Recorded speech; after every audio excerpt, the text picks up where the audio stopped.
a very special Victorinox, the baker's knife.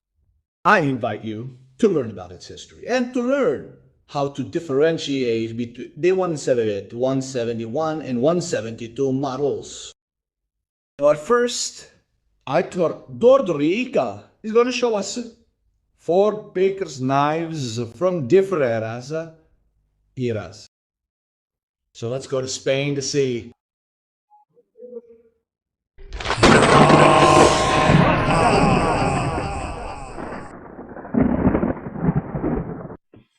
Hello everyone. I bring you here the collection or mini collection that I have here of baker's knives, from the baker's knife or the Black and Messer or something like that, because my German is very warlike. Take me out and I can't say anything. This is one of the knives that has been in the Victorinox catalog the longest. It's already disappeared, at least from the general catalog, as far as I know. And although the expert here is Juan, I'm sure he'll tell us in great detail later, because this type of knife is in the Victorinox catalog, maybe even before it was called Victorix. Okay, this would be the last one in the catalog, the so-called normal one, red airlocks without shields and a three-line marking. The contemporary one, so to speak. This blade is short with a closed construction, making it exceptionally easy to use for cutting and marking bakery and pastry doughs. The purpose is to create the distinctive markings or scoring that appear on the surface of finished loaves of bread. It's very thin, 4.83 millimeters, which I'm not going to measure because I don't have a caliper, but that's what the internet says. And it weighs 19 grams or a little less. Super. If you put it in a wallet or a purse, as we say here in Spain, you wouldn't even notice. Right? The final entry in the catalog, let's say. Here I have four more to see. There are more to the different markings, and the fact that during the time that this knife was being sold, it was also very common to use it for advertising purposes. There are many examples with engravings, whether with letters or, well, I don't know, of companies, as you'll see. And they may also have shields, whether they're from Victorinox or not. Yeah, I don't have any of those. Okay, well, let's see. Here is the engraving of that bitter AG Zurich. AG is like a limited company in Switzerland. Well, in Germany, Alcazar marking. Nothing here. 4 lines on this. In this case here, Alcazar red, quite more deteriorated one, also with a 4-line marking on this side. But here we have the Victoria marking, and a canning factory is also engraved. This one here doesn't seem to be engraved, but yes, it is. What happens is that it's quite difficult to see. It will depend on how you focus the light. Switch, milk. This is a dairy farm, a milk factory. Lactose. What? So sorry. Marking. Let's see if it focuses. 4 lines here, and the stainless steel here. Another detail is that there are variations in the theme of the nails. These last two, for example, are the same, but this one, the Victoria, has a very thin, shorter, shallower fingernail. But anyway, you can see that these 4 here have a closed edge. But they weren't always closed. There were examples, although they're not so easy to see, with a smooth edge, especially at the beginning. The oldest ones, like this one, which also has the characteristic of having steel handles. And very thin, even thinner than normal aluminum ones. Here we're talking about 3 with 6, 3 with 6 compared to 4.83.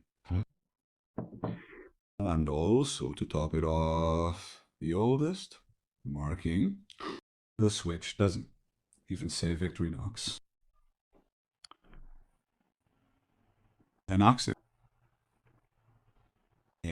and its crossbow are also marked. Yamat couldn't figure out what it is on both sides. And this example could be from the 30s or 40s. Well, being a strange measurement, there's less information about the markings, but I think this is a veteran, right? Which is almost 100 years old, I think. Well, I hope you liked it. Juan will definitely tell us more about this topic. And until next time. The history of the baker's knife would begin in the 1920s. That is 1920, right? Yeah. They have been on the market for over 100 years now. Well, they would be models 171 and 172, both with a smooth blade. They differ first in the ergonomics of the handle, since it has a slight curve. The 171, which is the one that lasted the longest on the market, and the 172, which was more square. That is, it had angles. The 171 was better for the hand. These models were not in the catalogs for sale to the final consumer. They usually came with advertising, which is why they were sold to bakers so that the staff could choose one or the other. For internal use. In the year 42, it appears in the catalog, but in the catalog of each knife's F's. It should also be noted that only the 170 Wade U model was made in aluminum and steel, while the 172 was made in horn, which was for other uses, because in a bakery horn is a fairly porous material, not very resistant to humidity, among other things. It should also be noted that they would start to get serrated blades from the 1950s. The 172 model was also discontinued in the 1950s by at first, the shape of the tip was obviously for opening bags of flour. So from 1950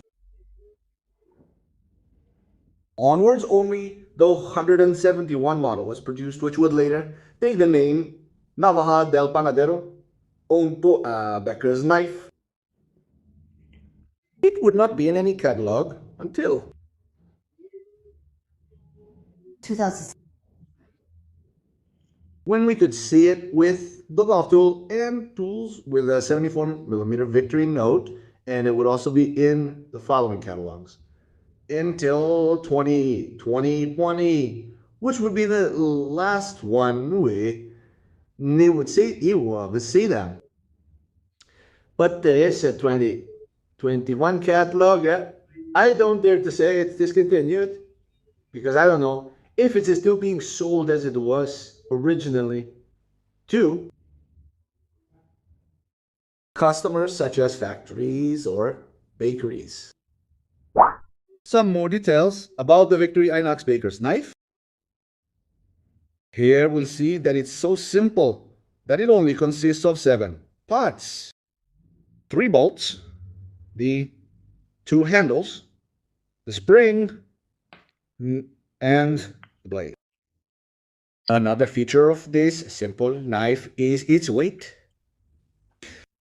Note that it weighs 18.44 grams. Very little.